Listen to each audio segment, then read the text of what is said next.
બનાસકાંઠાના દિયોદર તાલુકાના ધ્રાંડવ ગામે છેડતીના મામલે આમને સામને ફરિયાદ નોંધાતા સમગ્ર પંથકમાં ખળભળાટ મચી ગયો છે।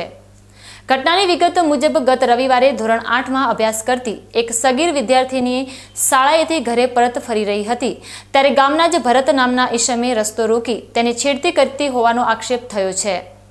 આ મામલે જ્યારે વિદ્યાર્થીનીના પરિવારજનોનો ઠપકો આપવા ગયા ત્યારે આરોપીઓએ જાનથી મારી નાખવાની ધમકી આપી હોવાની ફરિયાદ દિયોદર પોલીસ મથકે નોંધાઈ હતી।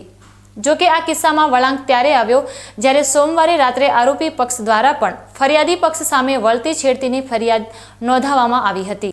એક જ ગામમાં બે ક્રોસ ફરિયાદો નોંધાતા મામલો ગૂંચવાયો છે અને સમગ્ર તાલુકામાં આ ઘટના ટોક ઓફ ધ ટાઉન બની છે। આ સમગ્ર પ્રકરણમાં રાજકીય રંગ ભળ્યો હોવાની પણ ચર્ચાઓએ જોર પકડ્યું છે, જેના કારણે સ્થાનિક સ્તરે ઉત્તેજનાનો માહોલ છે। બંને પક્ષની વિદ્યાર્થીનીઓએ ન્યાય માટે પોલીસના દ્વાર ખખડાવ્યા છે, ત્યારે હવે સાચું શું છે તે જાણવા માટે લોકોમાં કુતૂહલ જોવા મળી રહ્યું છે। ગ્રામજનો અને સ્થાનિક આગેવાનોએ એવી આશા વ્યક્ત કરી રહ્યા છે કે પોલીસ આ મામલે તટસ્થ અને સઘન તપાસ કરે જેથી દૂધનું દૂધ અને પાણીનું પાણી થઈ શકે। હાલમાં દિયોદર પોલીસે બંને પક્ષની ફરિયાદોના આધારે ગુનો નોંધી કાયદેસરની કાર્યવાહી હાથ ધરી છે, પરંતુ આ ઘટનાએ સમગ્ર પંથકમાં સામાજિક ગરમાવો લાવી દીધો છે।